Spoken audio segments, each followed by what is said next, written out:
Hello everyone, welcome to knowledge plus. इस video में हम इंडियन ज्योग्राफी को रिवाइज करने जा रहे हैं। तो आज के रिवीजन का हमारा टॉपिक है इंडियन फिजियोग्राफी। तो आइए शुरू करते हैं आज का वीडियो। तो इंडिया ट्रॉपिकल जोन में पाया जाता है, ट्रॉपिकल रीजन में पाया जाता है और कम्प्लीटली नॉर्दर्न हेमिस्फीयर में है।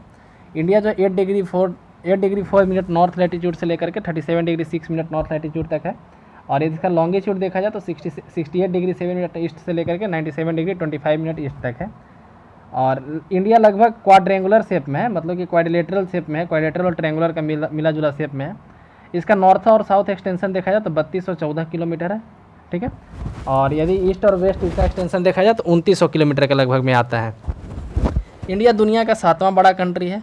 रसिया सबसे बड़ा कंट्री है, उसके बाद फिर आता है कनाडा, उसके बाद आता है यूएसए, है ना, उसके बाद चाइना। इस तरीके से इंडिया जो है 7वां बड़ा कंट्री है।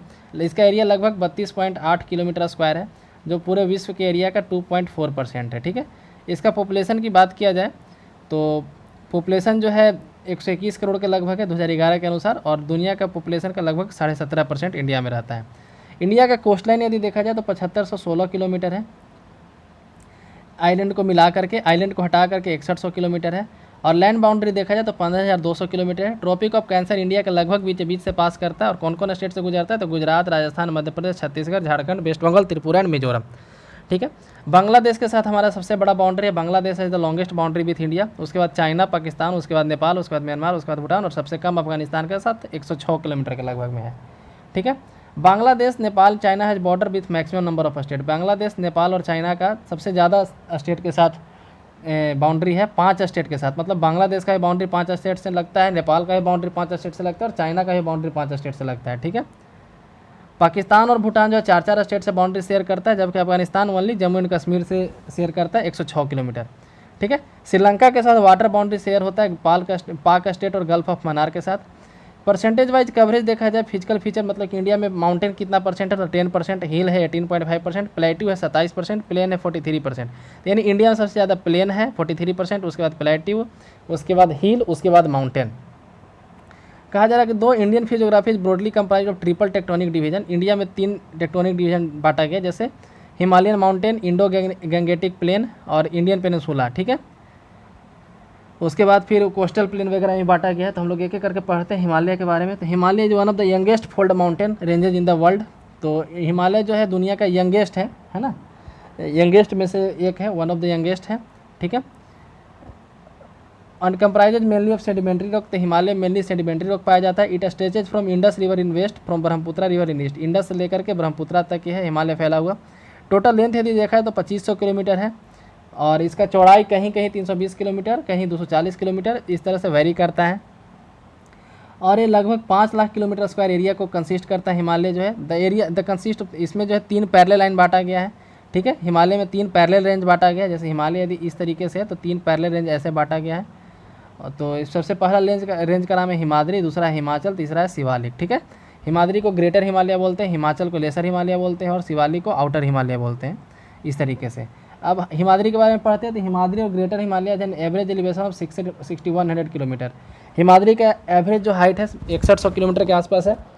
It include some of the world's highest peak and some of the important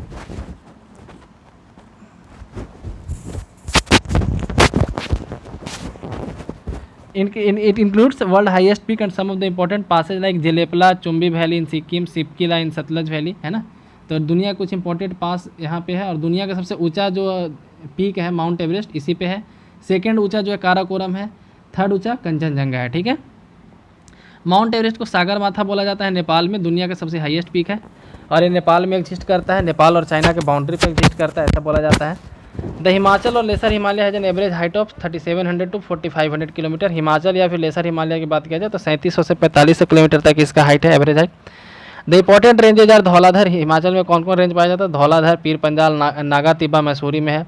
important hill resort की बात किया जाए हिमाचल वाले में तो शिमला है, रानीखेत है, अल्मोड़ा है, नैनीताल है, दार्जिलिंग वैली है, दून्स है, उसको दून्स भी बोला जाता है। दून्स इसका स्पेशल फीचर है लेसर हिमालय का। आउटर हिमालय की बात किया जाए तो इसका हाइट काफ़ी कम है, 900 से 1200 मीटर तक ही है। और इसमें जो है काफ़ी स्टीपर, मतलब कि साउथ की तरफ मुड़ जाता है ऐसे, है ना। ट्रांस हिमालय जोन किसको बोलते हैं? तो जो हिमालय के नॉर्थ में पाया जाता है उसको ट्रांस हिमालय बोलते हैं। Bordering Tibet. Some important range of this zone और काराकोरम। इसमें कौन कौन रेंज पाया जाता है? The Karakoram, Ladakh, Zaskar range. This is the largest snow field outside the polar region. दोनों पोल के अलावा यदि देखा जाए तो हिमालय के पास सबसे बड़ा स्नो है, इसलिए इसको थर्ड पोल भी बोला जाता है, याद रखिएगा। हिंदू कुश पर्वत और हिमालय को दोनों मिला करके थर्ड पोल बोला जाता है, third pole of the world, ठीक है। अब ग्रेट प्लेन्स के बारे में पढ़ते हैं। तो the great plains aggradational plain form by the alluvial deposit of Indus. Great plain जो है 3 नदी से मिलकर के बना है, इंडस, गंगा, ब्रह्मपुत्र और उसके ट्रिब्यूटरीज को मिलाकर के बना है। वेस्ट से ईस्ट तक लगभग 2400 किलोमीटर के है, और इसका जो चौड़ाई है, वाइड है, हर जगह वेरी करता है 150 से 500 किलोमीटर तक। यदि हम लोग एलुवियम के नेचर से बांटे तो ग्रेट प्लेन को 5 पार्ट में बांटा जाता है। कौन कौन? तो भाभर, उसके बाद तेराई, उसके बाद भांगर, खादर और डेल्टा, ठीक है। तो लोग देखते हैं भाभर क्या होता है। तो भाभर जो है शिवालिक के फुटहिल के आसपास होता है, मेड ऑफ लार्ज ग्रेवल्स, इसमें बड़े बड़े पत्थर होते हैं। Unsorted sediment and streams are disappeared here. तो स्ट्रीम्स इसमें डिसअपियर कर जाते हैं, मतलब नदी जो आता है पत्थर के बीच में गायब हो जाता है। एक्चुअली पानी नहीं रुकता है, पत्थर के बीच से बहता है तो पानी पता नहीं चलता है ना, ठीक है। Dry beds are not suitable for agriculture. यहाँ इस एरिया में एग्रीकल्चर नहीं होता है, मतलब कि नदी यदि चलता है तो सबसे पहला स्टेज भाभर में पास करता है। उसके बाद तराई, तो तराई में क्या होता है? पत्थर नहीं होता, जिसके कारण से पानी क्लियर दिखता है, यानी कि स्ट्रीम जो है री इमर्ज होता है। South of Bhabar zone with gentle slope and marshy tract due to reappearance of many stream. यहाँ पे बहुत सारे स्ट्रीम का रीअपेरेंस होता है, तो इसमें काफ़ी थिक फॉरेस्ट होता है, वाइल्ड लाइफ काफ़ी ज़्यादा होता है, क्लाइमेट भी यहाँ पे होता है, मतलब कि क्लाइमेट इज वैली मेलोरियल, यहाँ पे रहने लायक क्लाइमेट होता है। भांगर प्लेन की बात किया जाए तो फॉर्म ऑफ ओल्डर एलुवियम, भांगर, फिर उसके बाद तराई से जैसे ही हम लोग नीचे आते हैं तो ओल्डर एलुवियम से बना हुआ मैदान पाया जाता है, ठीक है। Generally rich in concentration of kankars and fertile, ये काफ़ी ज़्यादा फर्टाइल होता है। खादर प्लेन की बात करें तो इसमें यंगर एलुवियम होता है, फ्लड प्लेन में पाया जाता है। भांगर फ्लड प्लेन में पाया नहीं जाता है, ये फ्लड प्लेन में पाया जाता है, और हर साल यहाँ पे नया मिट्टी जमा किया जाता है, एग्रीकल्चर के लिए काफ़ी अच्छा होता है। और नदी के पास, नदी जब समुद्र के पास मिलने जाती है तो वहाँ पे डेल्टा का फॉर्मेशन होता है, ठीक है, रिवर माउथ के पास। और तो ये तो हो गया मतलब कि मिट्टी के आधार पे बांटा जाना, एलुवियम मिट्टी के नेचर के आधार पे बांटा जाना। तो भाभर, उसके बाद तराई, भांगर, खादर और डेल्टा, ठीक है। भाभर और भांगर में काफ़ी कन्फ्यूजन होता है, तो इसलिए यहाँ पे ध्यान दीजिएगा। भांगर ओल्ड होता है और खादर जो है न्यू होता है, ठीक है, और भाभर सबसे शुरू वाला एरिया होता है। उसके बाद फिर यदि रीजनल करेक्टरिस्टिक्स से बांटे तो गंगा प्लेन को और भी कई पार्ट में बांटा गया है, जैसे Rajasthan plain, Indus plain, Ganga plain, Brahmaputra plain, ठीक है, इस तरीके से। तो हम लोग देखते हैं यहाँ पे राजस्थान प्लेन क्या है, also called Thar. Rajasthan plain को थार प्लेन भी कहा जाता है। Great Indian desert is the western most region of great Indian plain. Plain का जो मतलब कि जो मैदानी भाग है उसका वेस्टर्न पार्ट जो है डेजर्ट है। Semi arid plain lying to the east of Thar desert. Thar desert के ईस्ट में जो एक प्लेन पाया जाता है, ठीक है, उसको राजस्थान प्लेन बोला जाता है। The Luni is only south west flowing river of the region. इस रीजन में एक ही नदी बहती है, इसका नाम है लूनी। इंडस प्लेन, जिसको दोआब रीजन बोला जाता है, form by deposit of Indus and tributaries, जो ट्रिब्यूटरीज और इंडस और उसके ट्रिब्यूटरीज के कारण बना है। गंगा प्लेन के साथ ये सेपरेट होता है दिल्ली रीज से, मतलब कि जो अरावली का पहाड़ है ना, दिल्ली का वाला, उसके कारण ये गंगा प्लेन से सेपरेट होता है, ठीक है। Extend up to 640 kilometre from north east to south west. Next है गंगा प्लेन, जो दिल्ली से कोलकाता तक फैला हुआ है, गंगा उत्तर प्रदेश, बिहार और वेस्ट बंगाल मिला करके। The Ganga and tributary deposit large amount of alluvium and make the extensive plain more fertile. तो गंगा और ब्रह्मपुत्रा की जो ट्रिब्यूटरी है इसमें इस एरिया को और फर्टाइल बनाती है। ब्रह्मपुत्रा प्लेन के बारे में बात करें तो is the low level plain formed by Brahmaputra river system situated between eastern Himalaya north और lower Ganga plain and Indo Bangla border in the west. मतलब इंडिया के नॉर्थ ईस्ट वाले इलाके में ब्रह्मपुत्रा प्लेन पाया जाता है। काफ़ी फ्लड प्रोन इलाका है। या इसमें एक रिवराइन आइलैंड है, नदी के बीच में एक आइलैंड जिसका नाम है मजली, जो दुनिया का सबसे बड़ा रिवराइन आइलैंड है, ये याद रखिएगा, ठीक है। गंगा और ब्रह्मपुत्रा दोनों जाकर सुंदरबन डेल्टा का निर्माण करता है, जो दुनिया का सबसे बड़ा डेल्टा है, ठीक है। पेनिनसुलर अपलैंड की बात करें, पेनिनसुलर अपलैंड यानी कि प्लेटू वाले इलाके is the largest physiographic division of India, cover 16 lakh square kilometre with general elevation of 600 to 900 metre. It is irregularly triangular, लगभग ट्रैंगुलर है, कम्प्लीटली ट्रैंगुलर नहीं है लेकिन इरेगुलरली ट्रैंगुलर है, with Aravalli north west. Peninsular upland के north west में अरावली है। Bundelkhand and Rajmahal in northern limit, north में बुंदेलखंड और राजमहल हिल्स है। South of 22 degree north latitude the Sahyadri and eastern Ghat forms the western and edges respectively and join Nilgiri. तो क्या कहा जा रहा है कि वेस्टर्न घाट को सह्याद्री भी बोला जाता है और इधर से ईस्टर्न घाट आता है, दोनों नीलगिरी के पास जाकर के मिल जाता है। तो नीलगिरी हिल्स जो है वेस्टर्न घाट और ईस्टर्न घाट के कन्फ्लुएंस पे है, ठीक है, ये याद रखिएगा। The plateau culminates at Kanyakumari and Meghalaya Mikir uplands are separated through Surma valley और मालदा गैप। तो यहाँ पे कहा जा रहा है कि द प्लेट्यू, जो प्लेट्यू है कन्याकुमारी तक जाता है, और इधर में देखा जाए तो मेघालय तक इस प्लेटू का हिस्सा है ना, जो हम लोग डेक्कन प्लेटू देखते हैं उसी का हिस्सा मेघालय में भी है, लेकिन बीच में प्लेन वाला इलाका आ जाता है जो बांग्लादेश वाला इलाका है ना, उसको सुरमा वैली बोला जाता है, या फिर वेस्ट बंगाल वाला इलाका को मालदा गैप बोला जाता है। तो जैसे आप देखेंगे मैप में, तो डेक्कन प्लेटू भी मेघालय की तरफ जो गारो खासी जयंतिया हिल्स वगैरह वो भी डेक्कन प्लेटू का ही रीजन, लेकिन यहाँ से मतलब कि झारखंड वाले इलाके तक प्लेटू है और इधर फिर मेघालय वाले इलाके तक प्लेटू है। तो बीच में जो प्लेन आ जाता है इसी को हम लोग मालदा गैप बोलते हैं। वेस्टर्न घाट को सह्याद्री ही बोला जाता है, ब्लॉक माउंटेन का बना हुआ है। By down draping of part of peninsula into Arabian sea form the real water shed of peninsula run parallel to the western coast. ये वेस्टर्न कोस्ट के पैरेलल जो सह्याद्री है वेस्टर्न घाट का, है ना, या फिर जो वेस्टर्न घाट है वेस्टर्न कोस्ट के पैरेलल चलता है, ठीक है। From the mouth of Tapti river to cape Comorin, Tapti river के माउथ से लेकर के केप कमोरिन यानी कि कन्याकुमारी तक ये जाता है। Up to 16 degree north the Sahyadri have typical Deccan trap structure and gradually increase in elevation toward south. Eastern Ghat और सीरीज ऑफ डिटैच्ड हिल्स, तो ईस्टर्न घाट कंटिन्यूअस नहीं है बल्कि वेस्टर्न घाट कंटिन्यूअस है। वेस्टर्न घाट कंटिन्यूअस है, ईस्टर्न घाट कहीं कहीं टूटा हुआ है, क्यों कि वहाँ से नदी बहती है, तो जब नदी बही तो माउंटेन का जो कंटिन्यूअस है वो टूट जाता है, ठीक है। तो वही यहाँ पे बताया जा रहा है कि ईस्टर्न घाट और सीरीज ऑफ डिटैच्ड है ना, डिटैच्ड है, अटैच नहीं है, डिटैच है, ठीक है।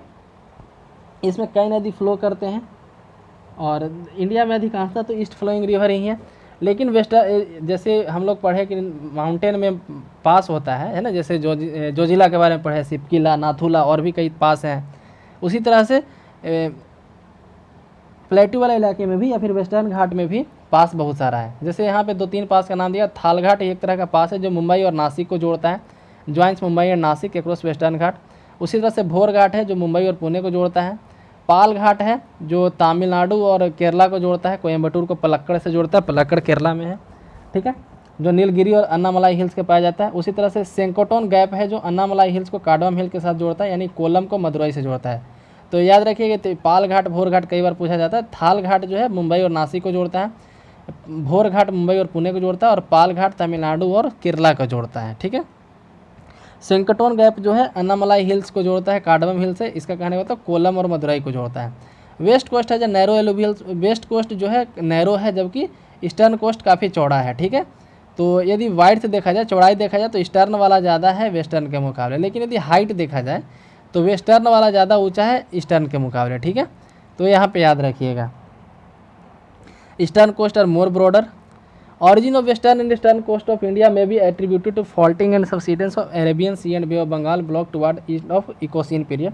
तो कह रहे हैं कि इसका origin काफ़ी पहले से हम लोग मतलब कि ईस्टर्न कोस्ट और जो है पेनिनसुलर रीजन है इंडिया का, उसका origin काफ़ी पहले मतलब कि इधर दुनिया का सबसे पुराना लैंड पाया जाता है, गोंडवाना लैंड का हिस्सा है, ठीक है। तो one of the oldest land mass है सब। अरावली भी बहुत पुराना पहाड़ है, मतलब बहुत पुराना पर्वत है, अरावली हिल जो है बहुत पुराना हिल है।